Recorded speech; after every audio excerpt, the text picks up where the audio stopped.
Liderando ha tenido a bien invitar al doctor Eduardo Franco Lor, que es abogado del vicepresidente constitucional de la República, José Glass Espinel, para, junto al máster Douglas Torres y Víctor Hugo Poveda, tener un coloquio realmente, yo diría, humano, también técnico, porque estas son las cosas que los ciudadanos deben de conocer, porque en mi criterio se ha ejecutado una especie de linchamiento mediático alrededor de la figura de Jorge Glass Espinel, y creo que es mandatorio que existan realmente las condiciones para que el debido proceso y un legítimo derecho a la defensa de él o de cualquier ciudadano se ejecute con total imparcialidad. Bienvenido, Eduardo, buenos días.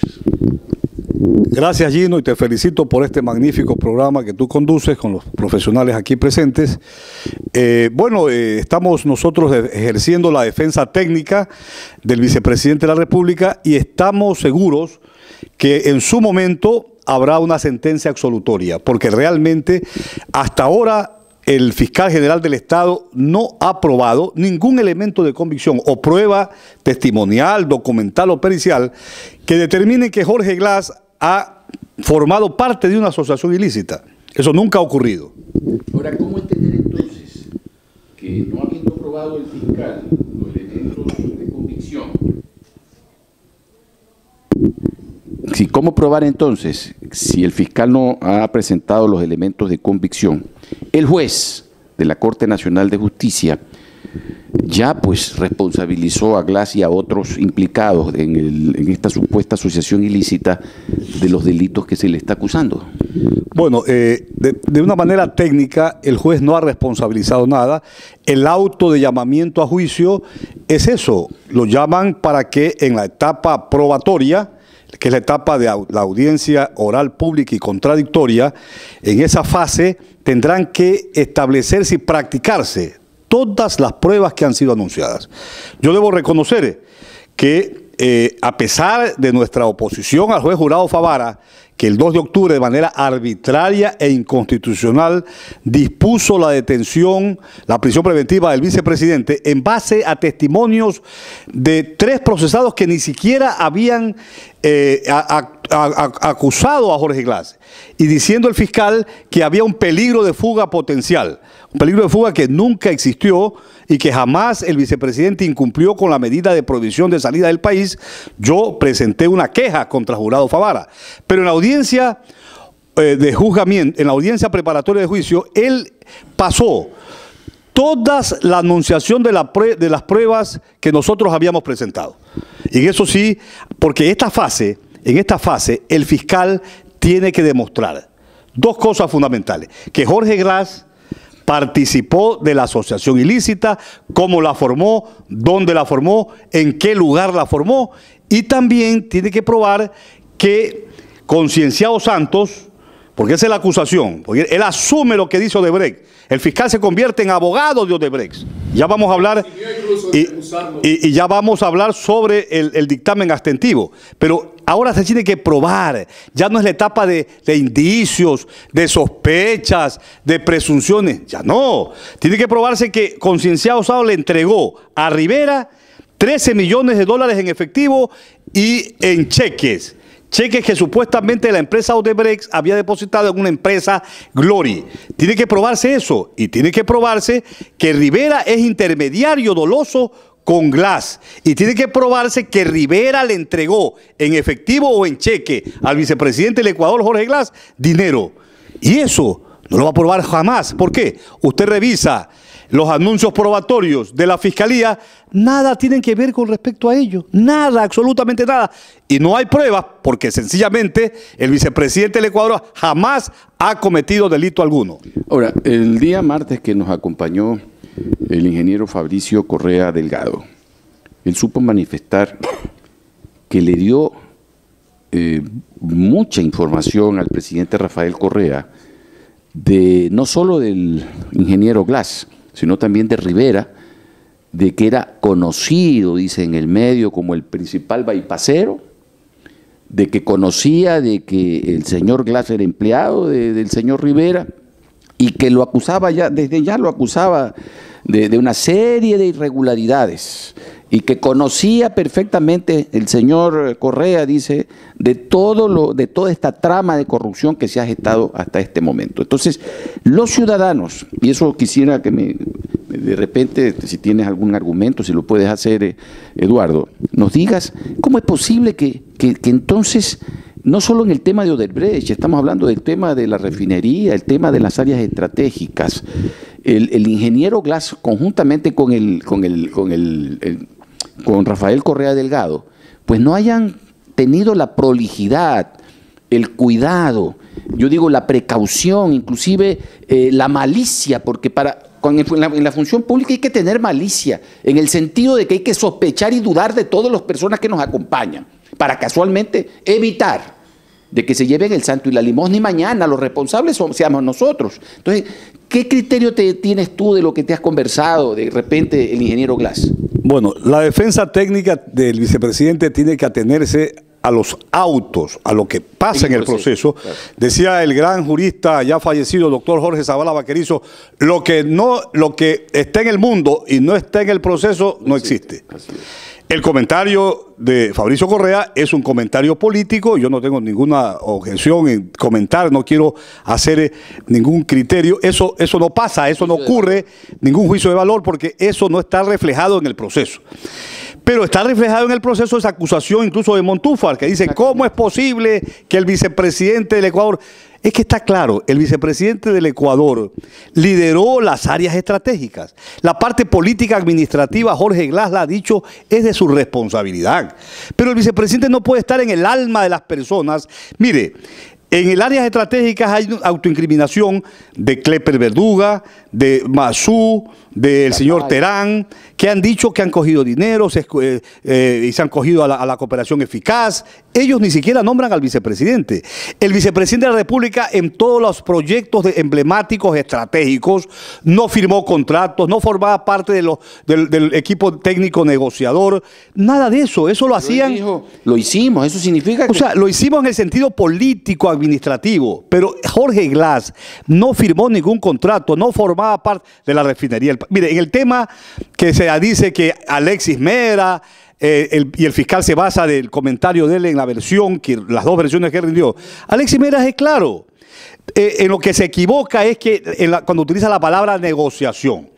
El año 2008, el año 2009, cuando se detectaron fallas estructurales en el proyecto hidroeléctrico San Francisco, el gobierno, ¿qué decidió?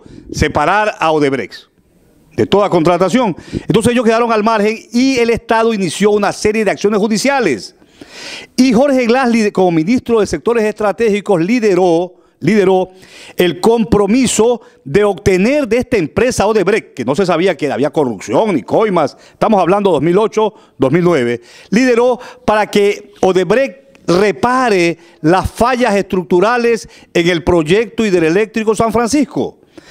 Y como la empresa quería seguir trabajando en el Ecuador, ellos repararon. Y como se habían iniciado una serie de acciones judiciales, hay un oficio del Procurador General del Estado que autorizó la firma de un convenio transaccional entre Hidropastasa, que era la entidad estatal encargada de la contratación de San Francisco con Odebrecht. Entonces el procurador autorizó y ellos pagaron, aparte de que repararon los daños estructurales, pagaron $20 millones al Estado ecuatoriano. Y obviamente, una vez que cumplieron el acuerdo transaccional que fue avalado por el Estado, porque como habían juicios del Estado contra Odebrecht, ellos dijeron, vamos a hacer esto, pero a cambio de eso eliminen los juicios. Y el procurador autorizó esta acta transaccional. Y una vez que cumplieron, obviamente siguieron trabajando normalmente. Vea cómo hasta ahora Odebrecht, siendo una empresa corrupta y corruptora durante 12 países, que se denunció esto en diciembre del 2016, hasta ahora en el Ecuador sigue funcionando normalmente. Más aún, hasta ahora que estamos hoy, noviembre 17 de 2017, la empresa Odebrecht no está procesada penalmente. Y siendo la corruptora. Y siendo la corruptora. Y más grave, dentro de este proceso penal contra el vicepresidente, y esto es una injusticia y una sospecha que nosotros tenemos contra Carlos Vaca. No decimos que él ha cometido un delito, no decimos eso. Ojalá que Carlos Vaca no haya cometido un delito, porque eso sería el colmo, sería un proceso de descomposición del republicanismo en el Ecuador. Pero hay muchas sospechas en cuanto a él. Mire, él dictó un dictamen abstentivo contra los 4 brasileños que supuestamente coimaron a un poco de gente. Donde iba, Concienciado Santos grababa a la gente. Y se supone que en asociación ilícita él es el nexo vinculante. Es que lo dice además el procurador, el fiscal general. Él en su dictamen dice, él mismo dice que esta es la empresa que organizó una serie de sobornos en el Ecuador. Y dice, en virtud de que Santos fue sentenciado en el extranjero, en Brasil, él se convierte en juez y dice, aquí no puede procesárselo porque el non bis in idem. Eso es una facultad del juez. Pero espérese un ratito. El fiscal del Estado, yo lo he denunciado públicamente, y esto tiene que investigarse por el fiscal general del Estado subrogante, violó la ley. El artículo 102 y siguiente del Código Orgánico General de Procesos dice que toda sentencia en el extranjero, laudo arbitral o acta de mediación que tenga fuerza de sentencia, tiene que ser reconocido por el Ecuador. Tiene que haber un reconocimiento, una legalización y homologación. ¿Y quién lo hace? No lo hace el fiscal, lo hacen los jueces provinciales. Hay todo un trámite y dice que los requisitos es que esa sentencia tiene que ser pasada en autoridad de cosa juzgada, o sea que no haya apelación. Y Santos en el Brasil ya apeló esa sentencia. ¿Y cómo es que aquí? Y por eso sospechamos, ojalá los tentáculos de corrupción de Odebrecht no hayan entrado a la fiscalía en la persona de Vaca, ojalá, pero tenemos dudas, tenemos sospechas, porque él ha violado la ley. ¿Qué interés tenía en que con este dictamen abstentivo lo separan a los brasileños? Es decir, se propicia la impunidad, Gino, se propicia la impunidad. Ahora, ellos ya no forman parte del proceso y sin embargo él utiliza el testimonio anticipado de Santos contra Glass. Ese testimonio anticipado que todo el mundo lo dio, la gran prensa lo publicó y estableció cosas que son inexactas. Nunca el fiscal corroboró, nunca el fiscal contrastó. Además, violó las leyes ecuatorianas. ¿Por qué? Porque la cooperación eficaz que está contenida en el Código Orgánico Integral Penal y en todos los países latinoamericanos, ¿en qué consiste? Consiste en que la persona se autoincrimina y esa persona que se acoge a la cooperación eficaz entrega datos, informaciones a la Fiscalía. ¿Con qué finalidad? Con la finalidad de que la Fiscalía investigue, averigüe, contraste, para saber si lo que le dicen es verdad o mentira. Eduardo. Y el fiscal nunca hizo eso. Y una vez que haya, déjame terminar, Gino, una vez que un fiscal diga, caramba, esta información que me dan es cierta, ¿qué es lo que hace? El fiscal no es que se abstiene de acusar, sino que acusa y pide lo que se llama una premiación, una rebaja de pena. El fiscal no hizo eso. Por eso yo le dije en la audiencia preparatoria, usted tendrá que entregarnos, y ahora en la prueba, tendrá que entregarnos el texto de este convenio secreto, porque como ya no es secreto, ya usted, el momento en que se abstiene de acusar, ya lo derogó. El convenio, porque si en ese convenio hay una cláusula que diga que tiene que acogerse al dictamen fiscal, el fiscal estaría cometiendo un delito, el delito de fraude procesal, porque está violando normas expresas del Código Orgánico Integral Penal y también lo que le digo del Código Orgánico General de Proceso, porque él se convirtió en juez legalizando una sentencia que no le corresponde hacerlo. Ahora, todo esto nos lleva a sospechar de él. Ahora, el expresidente Rafael Correa Delgado ha sido a través de mails, en Twitter, en Telegram, ha sido enfático en señalar que él confía en la inocencia y en la honestidad de Jorge Glass, que pone las manos en el fuego. Inclusive habló de que tiembla el mundo porque hoy ha sido un inocente condenado. ¿Por qué entonces la defensa, estamos hablando del caso del abogado Eduardo Franco Olor, no lo llama a declarar como testigo a favor del vicepresidente Jorge Glass, al expresidente Rafael Correa? Sencillamente porque la prueba en materia penal, el testigo, la prueba tiene que ser pertinente, oportuna. ¿Qué tiene que ver en este caso? Si ni siquiera hasta Concienciado Santos en el testimonio anticipado dijo que no tiene nada que ver el presidente del Ecuador, Rafael Correa. Pidió en la audiencia evaluatoria y preparatoria de juicio, el acusador particular Montúfar, que de acusador particular no tiene nada. Porque este delito no es un delito contra la administración pública, sino contra la tranquilidad y seguridad. Porque tampoco no es un delito de intereses difusos. No, este es un bien jurídico de la seguridad pública, de la tranquilidad pública, como dice la doctrina argentina. Entonces Rafael Correa, y en eso coincidimos, es lo único que hemos coincidido con el fiscal, es que el fiscal al día siguiente que yo me opuse, que yo pedí al juez que esa prueba de que pedía Montúfar de Rafael Correa que declare dentro del proceso, el fiscal al día siguiente tuvo criterios similares. Felizmente en ese criterio hubo cordura, porque la prueba tiene que ser pertinente. Además, mire, todos los anuncios de prueba de la Fiscalía tienden a descubrir sobornos, tienden a descubrir cohecho, tienden a descubrir lavado de activos, otro tipo de delitos. Ahora, y resulta... Pero perdón, Eduardo, pero lo que también a la vindicta pública, digamos a la sociedad, nos preocupa, inclusive ya esto es motivo de sentencias políticas o de cafetines o como quiera denominárselo, en que acá ya se ha comprobado que ha existido sobreprecios. Las obras que se contrató por parte de Odebrecht siempre han tenido sobreprecio, de que ha habido un modus vivendi para que se adjudiquen en base a la corrupción, etcétera, etcétera. ¿Por qué el fiscal, en este caso, nunca, bueno, es que estamos hablando del delito de asociación ilícita, que es otro tipo de delito, pero la Contraloría debió en algún momento sindicar también a los famosos comités de adjudicación, a los fiscalizadores, etcétera, etcétera? ¿Por qué no están involucrados estas personas? Vea, Jorge Glass ha sido bien claro. Siempre dijo, si alguien se tomó su nombre y pidió dinero, etcétera, esa persona tiene que responder. En el derecho penal, las personas responden por sus actos y por sus omisiones. Si hubo sobreprecios en los comités de licitaciones, los comités técnicos de los diferentes proyectos de la cual Glass no participó, pues pero hubieron los decretos de eso no tiene nada que ver con la asociación ilícita. En que por el giro del negocio se adjudicó sin contratación, sin licitación. Si eso ocurre, eso sería un delito, pero en la cual el vicepresidente del Ecuador, cuando era ministro de los sectores estratégicos, no participó para nada.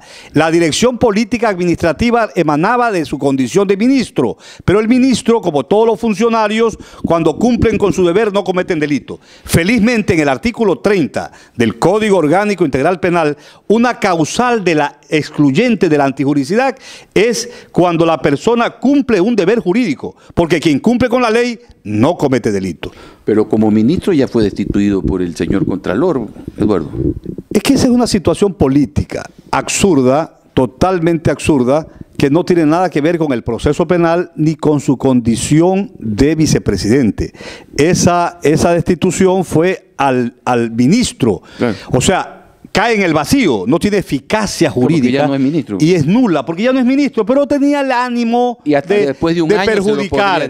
Seamos sinceros, tenía un ánimo de perjudicar porque el Contralor Celi está demasiado apegado por cuestiones políticas. Yo en esa parte no quisiera opinar porque mi criterio es eminentemente jurídico, pero eso en nada perjudica a la inocencia de Glass en el delito de asociación ilícita. Y yo quiero hablarte sobre el delito.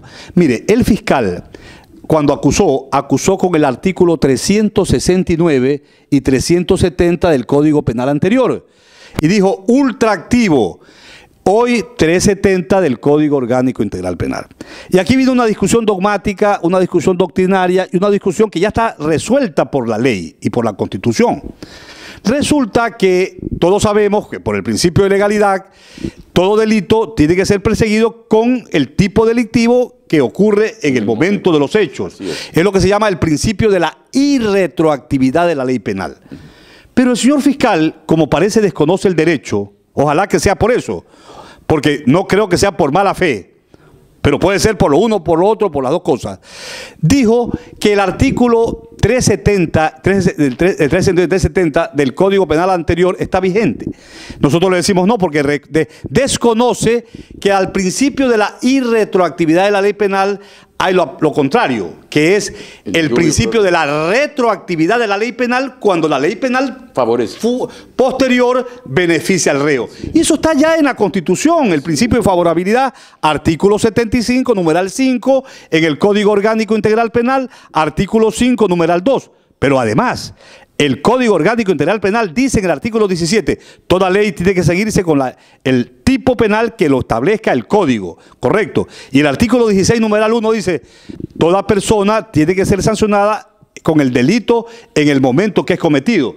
Pero se olvida de que el 16, numeral 2 dice, de preferencia, cuando hay una ley posterior que beneficia al reo, esta ley es retroactiva. Claro. Entonces, el fiscal está fuera de orden. El fiscal investigó, resulta que en el artículo 369 y 370, para conocimiento de todos, establecía en esa época que 2 o más personas se podían asociar ilícitamente para cometer delitos, cualquier delito. Podían asociarse para matar al presidente, para hacer asesinatos, para robar, para delitos de cualquier naturaleza. Ahora ya no.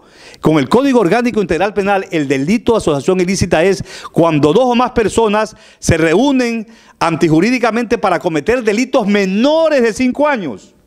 Menores de 5 años. Y el señor estaba investigando cohecho, lavado de activos, peculados, otro tipo de delitos que se sancionan con más de 5 años.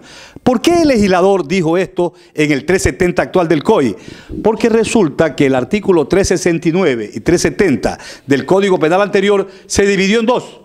Se dividió en lo que ahora es el delito de delincuencia organizada, en la cual se pena la asociación ilícita para cometer delitos mayores de 5 años, y quedó como asociación ilícita los delitos que la asociación conforma para cometer infracciones menores de 5 años. Y el delito de asociación ilícita se sanciona por el solo hecho de la partida. O sea, basta que se asocien más a 2 personas con un plan delictivo, aunque el plan delictivo no se cumpla, por el solo hecho de la partida ya es delito, porque es un delito de peligro abstracto, un delito permanente. Entonces la pregunta es esta: ¿cómo va a probar? Porque además en la acusación, tú la puedes leer en el SACYE, no dice qué delitos menores de 5 años ha cometido Jorge Glass.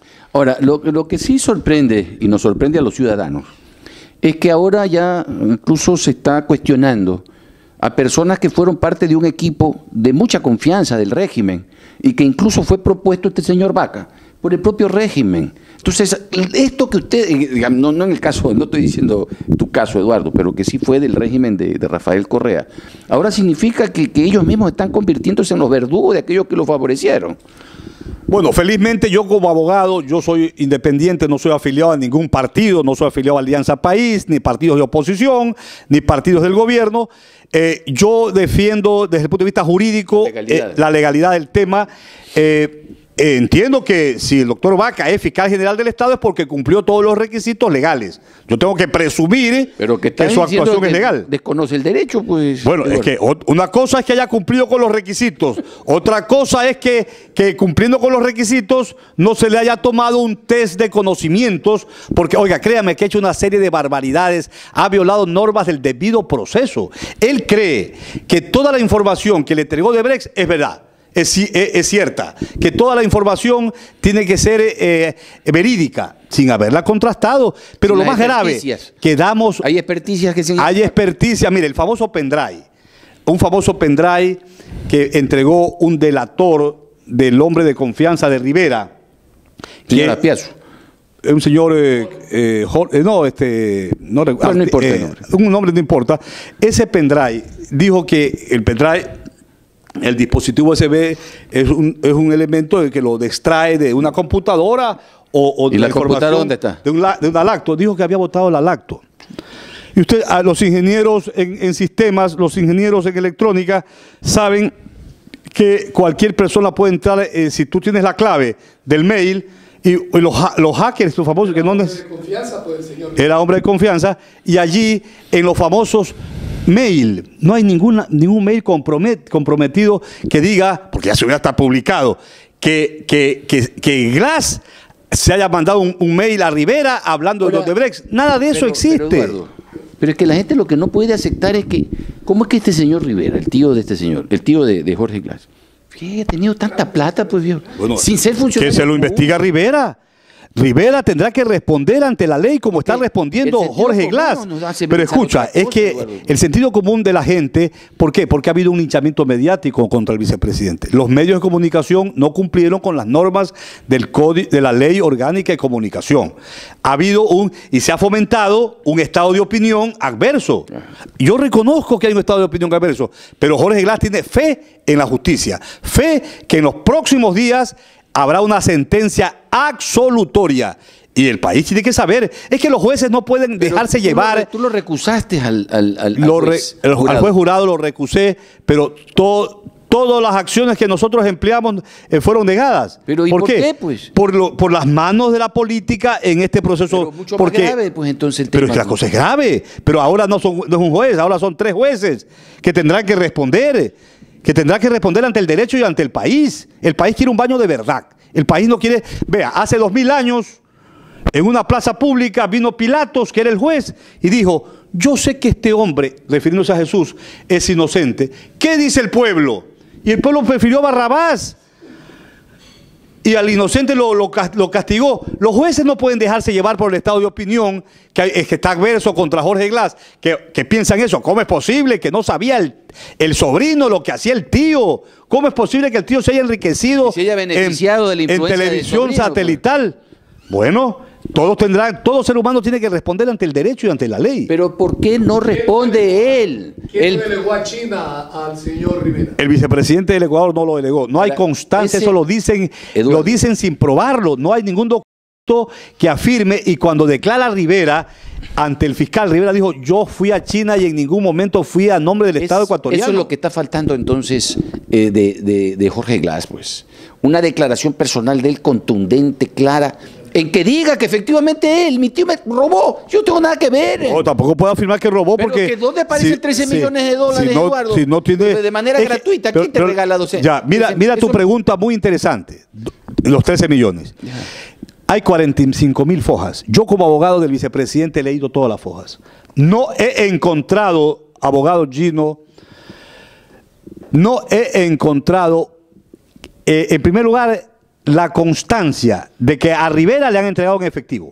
Yeah. Primero, porque Rivera dijo en su declaración, oiga, Santos dice eso de mí, que me lo pruebe. Y si Santos, porque la plata no era de Santos, y si la plata de Santos la cogió de Odebrecht, y él se la quedó con la plata y me echa la culpa a mí. Porque no hay constancia de que Glory, donde supuestamente le habían depositado a Rivera, le haya entregado a Rivera el dinero. Peor que Rivera le haya dado el dinero a Glass. Sencillamente en un balance que hay un depósito. Primero tiene que demostrarse en el juicio la plata de Odebrecht, que Odebrecht tenía 13 millones y que le entregó en efectivo. Si yo digo, yo te he entregado 12 millones en efectivo y no es verdad, yo tengo que probarte. No me va a decir, el fiscal dice, es que no podemos haber, esa entrega no va a ser con notario público. Ahora, pero tampoco puede ser nadie puede ser sentenciado sin pruebas. ¿Esos 13 millones de dólares dónde están? ¿Quién los tiene?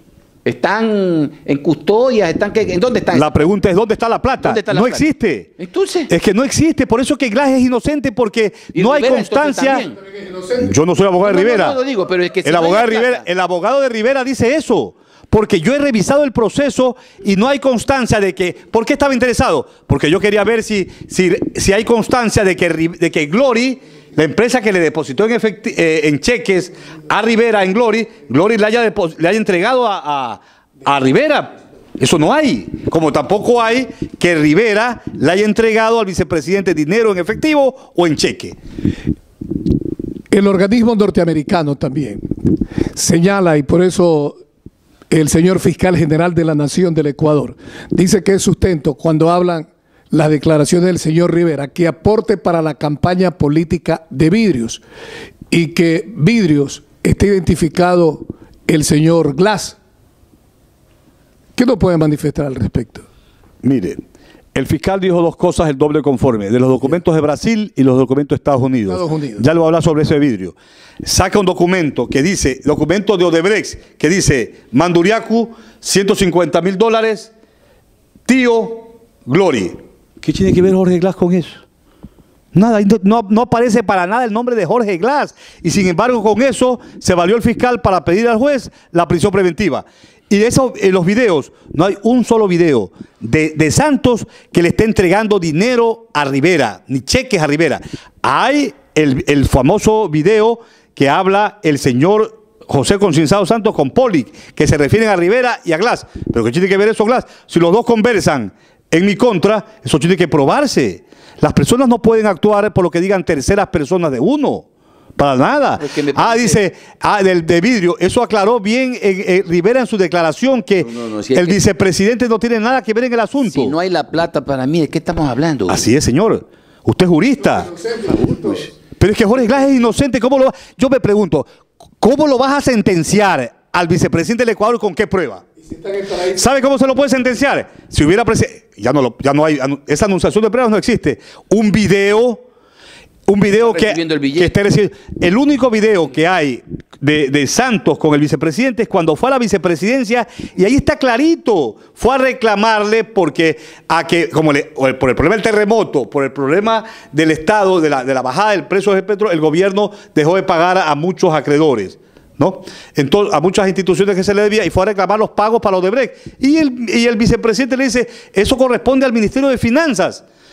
No hay ninguna prueba que diga, oye, José Santos, dame 20 millones de dólares, dame 1 millón, recibí. Nada de eso. Oye. No hay nada de eso. Vea, el fiscal general del Estado ha mentido al Ecuador, se ha burlado del Ecuador, ha violado normas del Código Orgánico General de Procesos, ha legalizado una sentencia que no se... Él se constituyó en abogado de Odebrecht y en juez. Se constituyó en juez el fiscal y le ha mentido al Ecuador. Y esto no va a quedar en la impunidad. Nosotros vamos a ir hasta las últimas consecuencias. Quien debe estar preso es el doctor Carlos Vaca, fiscal general del Estado, que ha violado, que ha logrado la impunidad de un procesado, exprocesado, confeso. Él confesó que había entregado dinero a un poco de gente, a los mandos medios de los proyectos emblemáticos. ¿Y qué es que hace Carlos Vaca? Los declara inocentes, entre comillas. Toda una estructura para que... ¿Dónde estamos? Y sin embargo, la gran prensa no dice nada de eso. Perdóneme, pero esto tiene que aclararse, esto tiene que haber justicia en su momento. Siguiendo con la entrevista con el doctor Eduardo Franco Olor, me complace entregar los micrófonos al máster Douglas Torres, por favor. Muy buenos días, cibernautas, y muchas gracias, antes que todo, señor doctor Norero, para ser parte de este equipo, ¿no? Un equipo que llega y va hacia la sociedad prácticamente digital. Vamos a entregar a través de este programa este tipo de opiniones, como por ejemplo invitados como el señor doctor Eduardo Franco Olor, siempre respetando la línea editorial, siempre respetando la parte técnica, la parte académica, la parte jurídica, la parte financiera de los invitados cuando exponen sus criterios, y más que todo una opinión transparente en beneficio de la sociedad. Yo quisiera felicitarle al señor doctor Eduardo Franco por su forma profesional, transparente, nítida y técnica con que defiende todo a sus clientes. Pero no es menos cierto que también se hace un llamado al señor doctor fiscal aquí a este programa.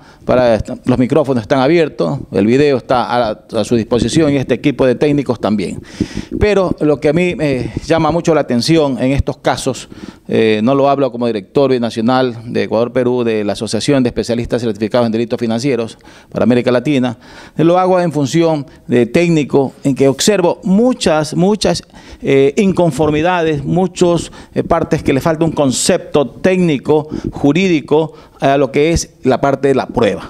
Mucha gente confunde, mi estimado doctor y doctor Norero, a nivel jurídico, y más que todo, ellos no tienen por qué conocerlo, porque eso no es su experticia, no es su campo, como dentro del derecho, de lo que es la valoración de la prueba. Es importante conocerla, pero el aspecto jurídico, pero el aspecto del procedimiento, el aspecto técnico es que está fallando. Muy bien decía el doctor Franco cuando hablaba de las pruebas. No olvidarse que hay que considerar muchas diferencias, como el hallazgo, la evidencia y sus características de ellos. Vemos que hay hallazgos en los informes de la auditoría que hace la Contraloría General del Estado, por ejemplo. Y los hallazgos, a veces dicen, oye, ¿qué es un hallazgo?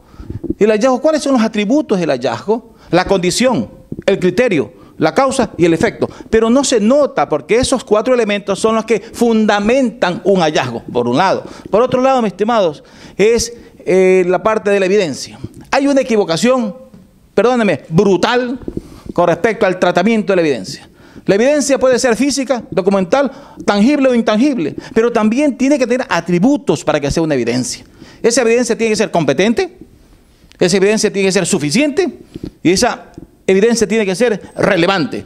3 condiciones importantísimas de la evidencia que yo no las veo en los procesos. En la historia de mi vida profesional, cuando he sido perito y me ha tocado exponer ante los tribunales, en la cual me doy la enorme satisfacción que todos los peritajes que han llegado a tribunal ha sido aceptado por el tribunal, los jueces respectivos. Hasta la fecha nunca ha sido ni archivado. Más aún, ha servido como elemento de convicción, son los elementos de convicción, como ustedes conocen, el informe pericial es un medio de prueba, ha servido para orientar a la administración de justicia. No olvidarse que los peritos no son asesores del juez, son auxiliares para la mejor administración de justicia. Una equivocación también en la concepción.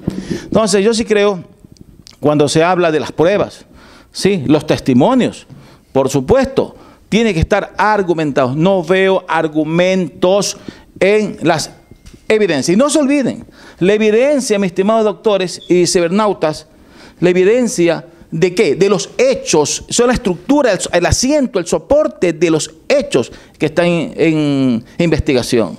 Va la una, va la otra. Hay un problema grave, gravísimo. La investigación periodística no es una investigación jurisdiccional. Son 2 escenarios diferentes, son 2 conceptos diferentes. No se puede hablar de los estados de opinión. Aquí tenemos que vivir en un estado de derecho, una sociedad organizada. Mi estimado doctor, tengo una pregunta. Hasta estos momentos, ustedes como parte procesal, ¿han invitado a los peritos para que justifiquen, para que analicen conjuntamente con las partes procesales, ante el juez, ante el tribunal? Ya han sido llamados y han expuesto los argumentos técnicos de sus informes, tantos que hay. Tanto la Fiscalía lo ha dicho, que tienen algunos informes, pero quisiera saber de parte de ustedes. Nosotros con respecto hemos elaborado una lista y los presentamos como anuncios probatorios de peritos informáticos, ingenieros en sistemas que van a testimoniar, y hemos como prueba también documental, presentamos algunos informes jurídicos, técnicos de peritos informáticos que determinan, por ejemplo, yo en esto no soy experto, los expertos lo dicen, que determinan que en respecto al pendrive de Alcibar Arauz, el delator de Rivera, si no había la fuente original, no se puede determinar el hash, o sea, la veracidad, porque un medio probatorio, para que sea tal, tiene que haber autenticidad, integralidad, originalidad y todo estos entramados del acervo para que y la fuente que genera. Todos estos expertos, está toda la documentación y van a presentarse en etapa de prueba, porque lo que hicieron los peritos dispuestos por la Fiscalía es transcribir lo que dice el pendrive, pero hay cosas en el pendrive que no pueden ser, se violó la cadena de custodia. Y yo admiro tu gran capacidad teórica expuesta, Máster Torres, porque es así lo que tú dices, ¿no? Así lo dice la ciencia, la documentación doctrinaria, en la terminología que tú acabas de expresar, estimado amigo. Doctor, nosotros creemos que los avances científicos, tecnológicos, determinan que no puede tener consistencia porque se violó la cadena de custodia y pudo haber habido manipulación incluso del famoso pendrive que entregó Alcibar Arauz. Eso es interesante lo que acaba de indicar el señor doctor. Cuando en mis 2 ocasiones que fui asesor de la Fiscalía General del Estado, casualmente nosotros vigilamos el proceso que sea apegado a la norma, apegado a los procedimientos, apegado a las rutinas jurídicas que establecen los códigos. Pero es importante esto, que desconoce mucha gente lo que es un documento. Créemelo, ¿qué es un documento?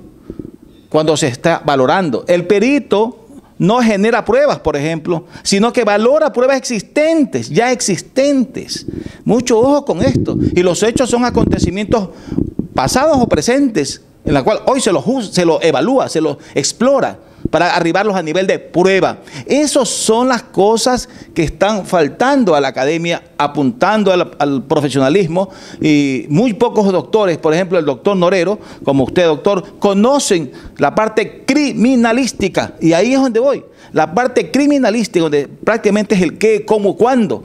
Es la prueba netamente. No estamos hablando de la parte criminológica, que es otra cosa, el escenario del delito. Pero la parte criminalista es la que nos va a dar, ¿qué cosa? Los instrumentos para arribar a prueba plena que buscan ustedes los doctores en jurisprudencia. Sí, estamos de acuerdo, Douglas. Así es. Estamos de acuerdo. Muy bien. Muy bien. Yo quiero realmente, en nombre del programa Liderando, conjuntamente con Víctor Hugo y con Douglas, agradecer la presencia del doctor Eduardo Franco Olor, que nos ha realmente...